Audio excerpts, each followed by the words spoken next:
और इस दुनिया में कुछ भी असंभव नहीं है। तू जो सोच सकता है वह तो कर भी सकता है। तू वह सब सोच सकता है जो तूने आज तक नहीं सोचा। तो अब सोचना भाई, कब तक हाथ पर हाथ रखा बैठा रहेगा कि कोई आएगा और तेरा हाथ पकड़कर तुझे कामयाब करेगा। जो करना है तूने करना है। ट्रेन के डिब्बे की तरह मत बन जिसे इंजन का इंतजार होता है।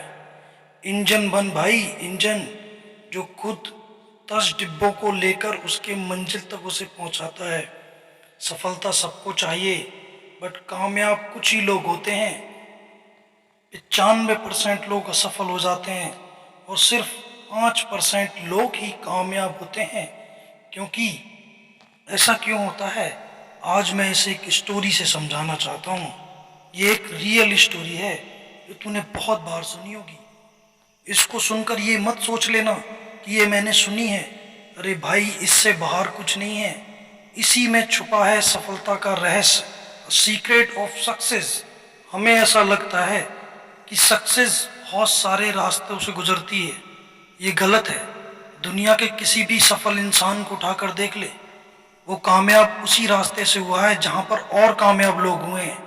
और अगर तू भी कामयाब होना चाहता है तो तभी होगा जब तू उसी रास्ते से जाएगा जिस रास्ते से वो लोग गुजरे हैं जो सफल हुए हैं। जो लोग बहुत सारे रास्तों पे चलते हैं वो 95% लोगों में आते हैं, और जो समझदार लोग होते हैं वो उन लोगों को फॉलो करते हैं और उसी रास्ते पे चलते हैं, और कामयाबी उनके कदम भी चूमती है। एक कहावत तो सुनी है ना कि जैसा बीज बोओगे वैसा ही फल फल मिलेगा।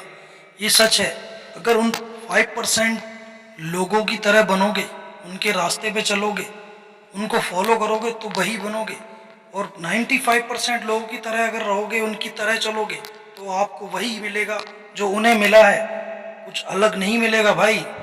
आज मैं कामयाबी की एक ऐसी पावर के बारे में बात करने वाला हूँ जिसे मैं one of the most important power मानता हूँ। सक्सेस की सबसे बड़ी पावर, फोकस।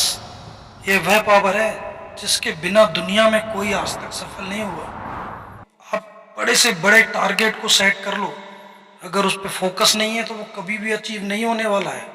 वह अचीव तभी होगा जब तुम उसके लिए फोकस करोगे, उस पर फोकस कर पाओगे। अगर फोकस कर लिया तो दुनिया की कोई ताकत नहीं है तुझे कामयाब होने से रोक सके।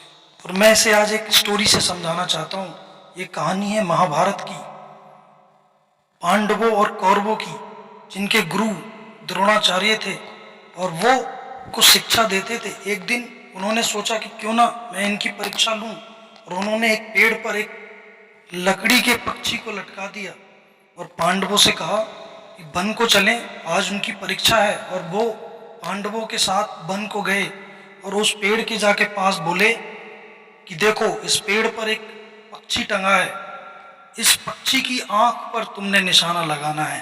और आज अगर कोई ऐसा कर पाया तो डेफिनेटली दुनिया का सर्वश्रेष्ठ धनुर्धर होगा। सभी तैयार हो गए और सबसे पहले द्रोणाचार्य युधिष्ठिर के पास जाते हैं और उनसे बोलते हैं कि हे युधिष्ठिर, तुम्हें क्या दिखाई दे रहा है। युधिष्ठिर बड़ा गर्व से कहते हैं कि आचार्य, मुझे पेड़ दिखाई दे रहा है, पत्ते दिखाई दे रहे हैं, बहुत सारे पेड़, आकाश दिख रहा है, सब कुछ दिख रहा है गुरुजी। इस पर आचार्य द्रोणाचार्य कहते हैं कि आप पीछे जाइए। उसके बाद वो भीम के पास जाते हैं और भीम से कहते हैं, हे भीम, तुम्हें क्या दिखाई दे रहा है। भीम कहते हैं, मुझे आचार्य, मुझे पेड़ दिखाई दे रहा है, मुझे पेड़ पर लगे फल दिखाई दे रहे हैं, मुझे चिड़िया दिखाई दे रही है, मुझे आकाश दिखाई दे रहा है, मुझे सब कुछ दिख रहा है। द्रोणाचार्य जी कहते हैं, तुम भी पीछे जाओ। फिर वह नकुल के पास जाते हैं, नकुल से पूछते हैं, तुम्हें क्या दिखाई दे रहा है। वह भी सेम बता देगी, मुझे सब कुछ दिख रहा है, पेड़ दिख रहा है, पत्ते दिख रहे हैं। वह उनसे भी कहते हैं, तुम भी पीछे जाओ। फिर वो उसके बाद सहदेव के पास जाते हैं और सहदेव से कहते हैं कि तुम्हें क्या दिखाई दे रहा है। सहदेव भी सेम ही कहता है कि मुझे सब कुछ दिख रहा है। द्रोणाचार्य निराश होते हैं कि अब तक उन्हें कोई ऐसा धनुर्धर नहीं मिला, लेकिन उनकी उम्मीदें अर्जुन से थी। और वो जब लास्ट में अंतिम अर्जुन के पास जाते हैं और अर्जुन से कहते हैं, हे अर्जुन, तुम्हें क्या दिख रहा है। अर्जुन का एक इतना शानदार और सुंदर जवाब मिला कि हे आचार्य, मुझे पक्षी की आंख नजर आ रही है और कुछ भी नहीं दिखाई दे रहा। द्रोणाचार्य कहते हैं, तुम्हें फिर से क्या दिख रहा है, सोचो। अर्जुन कहते हैं मुझे कुछ भी नहीं दिख रहा आचार्य, मुझे सिर्फ उस पक्षी की आंख नजर आ रही है। फिर द्रोणाचार्य कहते हैं हे अर्जुन लगाओ निशाना, चलाओ बाण। और अर्जुन निशाना लगाता है, बाण चलाता है, बाण सीधा जाकर पक्षी की आंख में लगता है। गुरु द्रोणाचार्य बहुत खुश होते हैं और कहते हैं शाबाश अर्जुन, आज तुमने ये साबित कर दिया कि तुम इस संसार के सर्वश्रेष्ठ धनुर्धर हो। हमें इस स्टोरी, इस कहानी से क्या समझ आता है कि अर्जुन ने इतिहास रच दिया। किसकी वजह से? सिर्फ फोकस की वजह से। उस अर्जुन का फोकस सिर्फ अपने निशान, अपने लक्ष्य पर था, उस पक्षी की आंख पे था, और दुनिया की कोई ताकत उसे नहीं रोक पाई अपने लक्ष्य को अचीव करने में, उसे प्राप्त करने में। यही वजह है अर्जुन में और उन चारों भाइयों में कि उन चारों का फोकस नहीं था अपने लक्ष्य पर। उन्हें दुनिया की सारी चीजें नजर आ रही थी जो हमें दिखती हैं, हम उस मोह माया में फंसे रहते हैं। मैं इस संसार में सब कुछ भूल के अपने लक्ष्य को देखना होगा। अगर वो लक्ष्य मुझे नजर आता है तभी मैं सक्सेस हो सकता हूँ। मुझे अपने फोकस को बनाना होगा, मुझे दुनिया के हर सुख सुविधा, हर सांसारिक चीज़ों से दूर होकर अपने लक्ष्य को देखना है। अगर मैं ऐसा कर पाया तो तुझे इस संसार की कोई भी ताकत कामयाब होने से नहीं रोक सकती।